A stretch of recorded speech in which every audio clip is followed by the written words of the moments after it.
Salve, muito boa noite. Ainda estamos nos tempos da pandemia, mas a situação está melhorando. Hoje o presidente Jair Bolsonaro ouviu no gabinete dele um relato completo do ministro interino da Saúde, Eduardo Pazuello, de que é possível iniciar o processo de vacinação aqui no Brasil em outubro, viu? O projeto inicial seria janeiro, mas o governo disse que tem condições de iniciar o processo pelos profissionais de saúde já em outubro. O presidente Jair Bolsonaro decidiu apostar nesta possibilidade. É um sinal claro de que os tempos da cloroquina ficam para trás e começa agora a aposta na vacina. Hoje foi um dia movimentado para o presidente do Supremo, Dias Toffoli. É a última noite que ele dorme como presidente do Supremo. Amanhã ele passa a gestão para o ministro Luiz Fux. Dias Toffoli foi homenageado hoje no Congresso Nacional. Recebeu uma condecoração e depois a homenagem dos colegas no plenário do Supremo Tribunal Federal, e o presidente Jair Bolsonaro esteve lá também para dizer: eu estou aqui como representante pelo voto e vocês indicados pelo presidente da República. Jair Bolsonaro pediu a Deus inspiração para a indicação dos próximos integrantes do Supremo. Um vai substituir o ministro Celso de Mello, que agora, em novembro, completa 75 anos. E no ano que vem, em setembro, o substituto de Marco Aurélio. Portanto, o presidente Jair Bolsonaro já pensando sério de como indicará os novos ministros do Supremo. Hoje, aqui no Frente a Frente, diretamente dos estúdios da Rede Vida em Brasília, vamos para mais uma vez falar de política, da sua vida. Nós estamos aqui com o líder do PSDB no Senado, o senador Isalci Lucas. Boa noite, senador. Boa noite, é um prazer estar aqui novamente, participando desse programa tão importante para a gente poder esclarecer, prestar conta e dizer o que está acontecendo, né, no nosso Congresso e também na nossa cidade. Obrigado pelo convite. Senador Isalci Lucas é muito conhecido aqui em Brasília, um grande articulador político que agora está no Senado. E nessa mesa redonda aqui, a minha parceira de sempre, Denise Rotenburg. Boa noite, Denise. Boa noite, Zé Maria. Boa noite, senador. Obrigada por ter aceito o nosso convite. E já lembrando, né, o Zé Maria citou aí essa sessão de hoje do Supremo. O presidente Jair Bolsonaro falou, mas ele também ouviu. Disse o ministro Alexandre Moraes que o Supremo nunca foi tão atacado quanto neste governo. Logo, a relação ali, o presidente quer que seja mais pacífica, tenha mais ali calma e diálogo com ele e os ministros, e por isso ele fez essa simbologia da visita hoje. Mas não vai ser tão fácil quanto ele pensa, porque há um clima ali meio esquisito, um clima esquisito que a gente não vê hoje no Senado Federal. E não é porque está em sessão virtual, não. É porque há uma interação maior ali entre os senadores. Pelo menos a gente, quando conversa com um, conversa com o outro, há um diálogo maior. É isso mesmo, senador? O Senado está pacificado? Eu acho que o Senado tem uma maturidade, é um poder moderador, né? E, de fato, tem contribuído muito. Acho que, primeiro, fomos, talvez, se não me engano, o primeiro Senado, né, a funcionar no modo virtual no mundo. E, com certeza, uma produtividade intensa. Hoje mesmo votamos 5 projetos, 2 medidas provisórias. Acaba de sair do plenário. Acaba de sair do plenário. Começamos lá, já a reunião às 15 horas. Né? Fiz a reunião da liderança do PSDB e 16 horas iniciamos as votações. Então, a gente tem produzido e tem contribuído muito para o funcionamento, inclusive, não é, para a gente poder também melhorar um pouco esse relacionamento aí de poder judiciário, o executivo, o legislativo. Eu acho que a Casa tem se comportado muito bem. Senador, vai ser possível aprovar reformas com essas sessões virtuais? Reforma administrativa, reforma tributária? Porque antes o governo vinha tão embalado na reforma tributária, de repente mudou o rumo, parece que pegou o carro, fez assim, virou para o outro lado, vamos tratar agora da reforma administrativa. Como é que é isso? Qual que vai ser votada primeiro? E ainda tem, lembrando, tem lá 3 PECs ainda, né? 3 propostas de emendas constitucionais que tramitam lá no Senado Federal. Como é que vai ser isso? Nós temos agora já as primeiras reuniões presenciais, porque nós temos 36 autoridades para serem aprovadas agora. Então, do dia 21 ao dia 25, nós estaremos com grande parte dos senadores aqui, presencialmente. 21 e 25 de setembro. Não, agora esse mês. Este mês. de 21, vai dar na segunda. Acredito que começa de 8 da manhã, 8 da noite, a Comissão de Relações Exteriores, para aprovar as autoridades, as indicadas. Depois, na terça, a CCJ, são mais 3 autoridades, que devem ficar de 8 da manhã às 16, mais ou menos. E quarta e quinta, votação nominal, né, porque é voto secreto. Então, deverá ser feita toda uma infraestrutura na chapelaria, para os senadores pegarem o carro, ir de carro e ficar votando, né, para não ter o risco aí A grande maioria dos senadores tem já, né, uma idade, de estar na faixa de risco, mas eu tenho certeza que a gente vai conseguir, nessa semana, votar essas pendências todas que estão aí. Senador, o grande debate hoje do Senado é a sucessão, né? Há um pedido no Supremo Tribunal Federal, os ministros vão decidir se isso é um assunto ou não do Congresso, ou se é possível, e há uma emenda apresentada pela senadora Rosa de Freitas. O senhor acha que é possível fazer a reeleição do senador o Davi Alcolumbre, presidente do Senado? Olha, o Supremo se posicionando, a gente não sabe ainda qual é a posição do Supremo, mas se ele se posicionar no sentido de que é possível a reeleição do Davi... Que seria um assunto interno, por exemplo, né? Nesse caso, não. Aí ele joga para o Senado. Né? Aí a gente tem que votar a PEC. Mas o Supremo pode também, né, tomar uma decisão dizendo se pode ou se não pode. Interpretação do Judiciário. Se interpretar dizendo que pode ter reeleição, eu não tenho nenhuma dúvida que o Davi tem grande chance de reeleição, porque ele conduziu esse processo todo, né, as pessoas...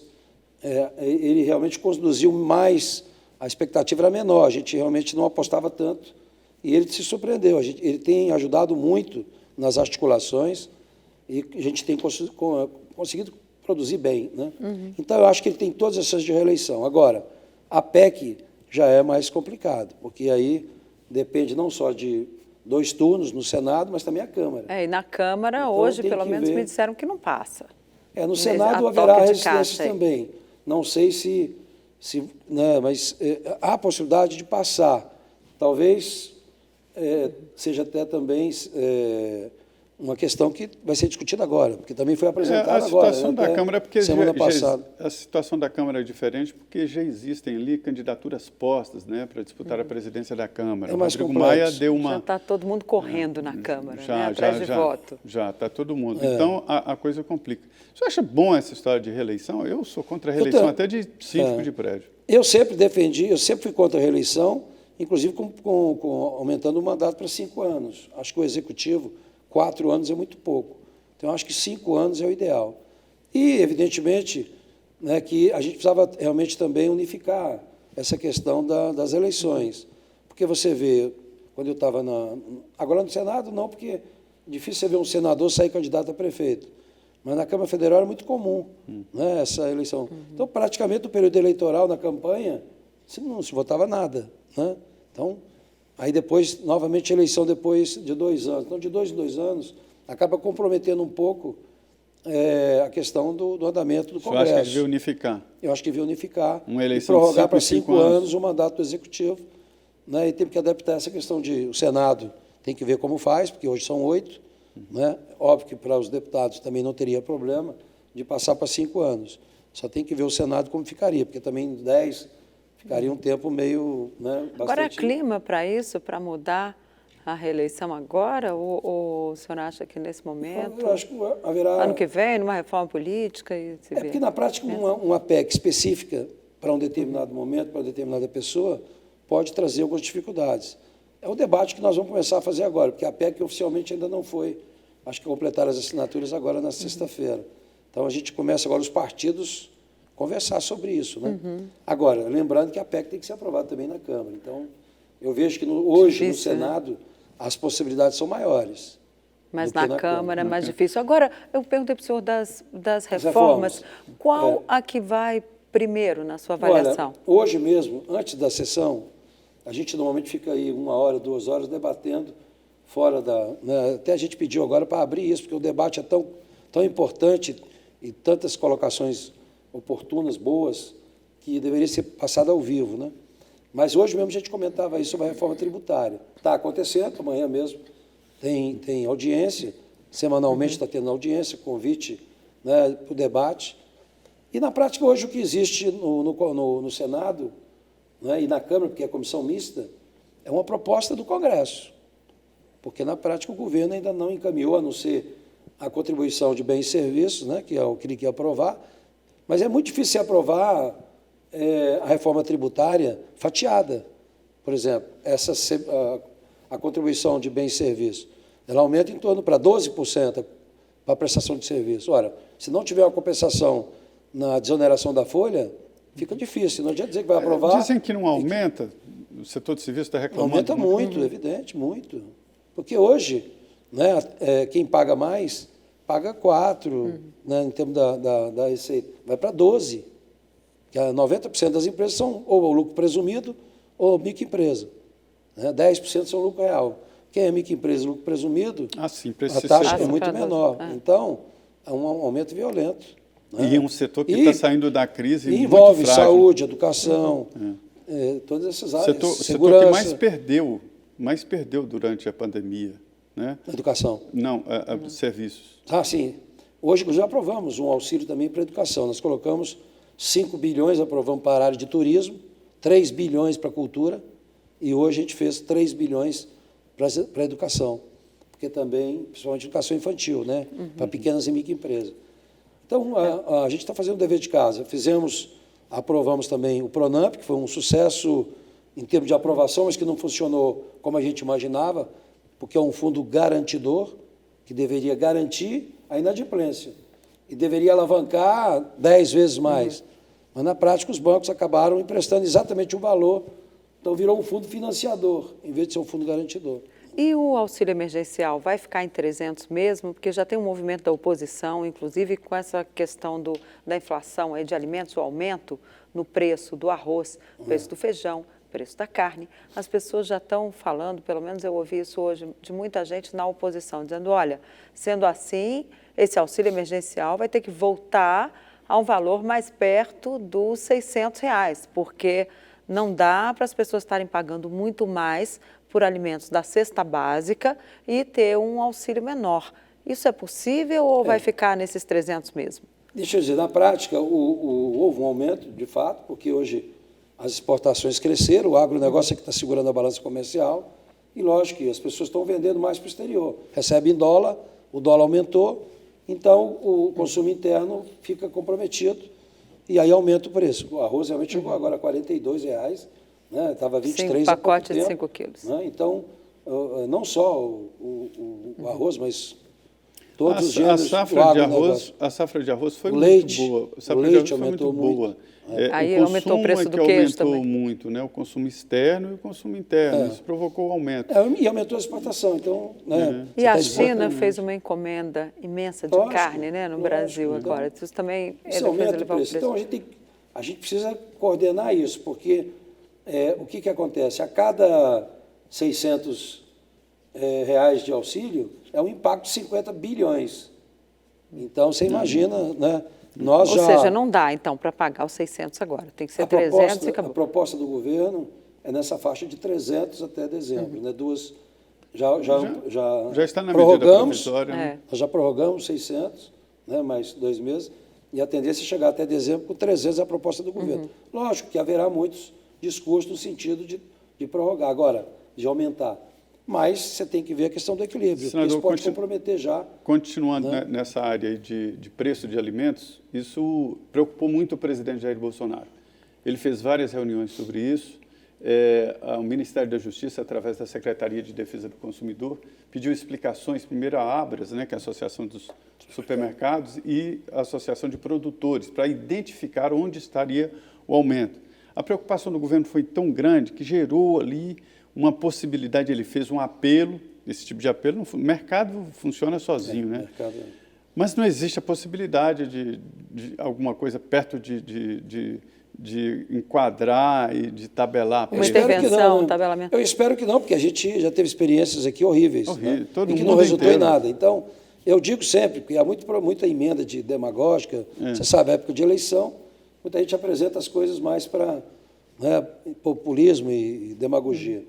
Então, a gente tem colocado isso, por exemplo, não adianta você querer forçar a barra, não precisa mais cadastro nenhum. O pessoal tem nome sujo, no Serasa, nunca pagou, mas agora é obrigado a vender sem consultar. Bacana, maravilhoso. Só que não vão vender. É igual os bancos, o Pronamp.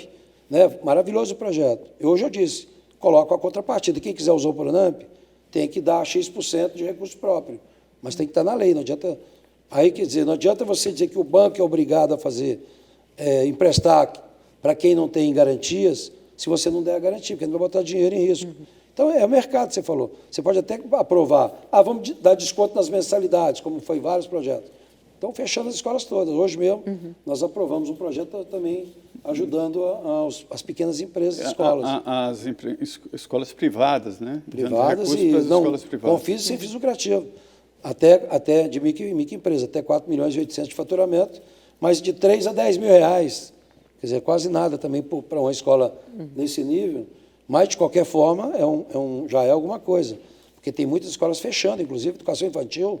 Como é que você faz educação infantil? As pessoas simplesmente desistiram de 2020, Como é que você pega uma criança, né? de 4 anos, 3 anos e bota na frente do computador? O menino fica tudo bem na primeira semana. Os pais estão desorientados. Fica brincando com os coleguinhas e tal, né? Mas não dá para você. Então, você tem que incentivar.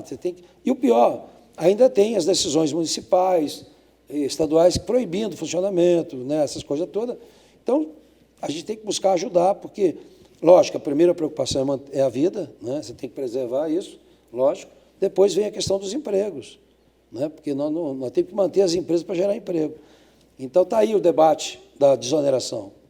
E há quanto tempo nós estamos falando isso? Que vence agora em dezembro.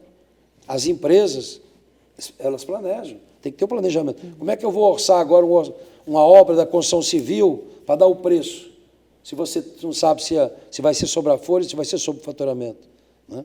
Então, há uma tendência de a gente derrubar o veto, e o governo já... O governo já aceitou essa, já disse que... Na prática, o governo, né, sempre teve o discurso de desonerar, mas evidente, para desonerar a folha, que é a renda principal da Previdência, você tem que buscar alternativa de arrecadação. Vai tirar de onde? Então, tem que ter uma alternativa. Você não pode desonerar 300 bilhões sem compensar. Então, agora, nesse caso, nós estamos prorrogando por um ano. Então, não há diminuição de receita, porque não estávamos recebendo. Então, a gente deixa de receber por um ano.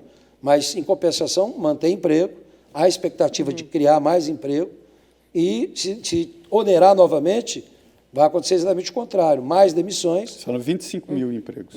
É muito, milhões, são muitos milhões de empregos. São 17 setores, só na área de construção civil, na tecnologia da informação, proteína animal, porque tem negócio de exportação de frango, de suíno, etc. São milhões de empregos. Setor de tecnologia, call center. Então, é muito... Por isso que eu acho que vai dar certo. Terça-feira a gente faz a reunião dos líderes, e quarta-feira a reunião do Congresso para votar os vetos. E acho que o da desoneração está 99,9% de acordo. Derrubar. Bom, se o senhor que é vice-líder do governo está dizendo que pode derrubar, é porque dificilmente esse veto prospera. Está bem encaminhado. O governo já concorda. Não é evidente que sempre tem algumas conversas para... Vai se negociar alguma coisa, né, senador? Não, em termos da reforma mesmo, né? Por exemplo, tem a reforma tributária mesmo, né? Tem aí a reforma administrativa, tem pacto federativo, tem a PEC dos fundos, que a gente já votou nas comissões, tem que votar agora no plenário. Então, essa semana que os senadores vão estar aí, nós vamos tentar fazer um relatório para votar a PEC dos fundos e tentar viabilizar a PEC do pacto federativo com a PEC emergencial. A gente tentar votar isso agora no presencial. Ok, nós vamos para um intervalo e voltamos em 2 minutos com o vice-líder do governo no Senado, o senador Isalci Lucas, do PSDB do DF. Voltamos em 2 minutos, não sai daí.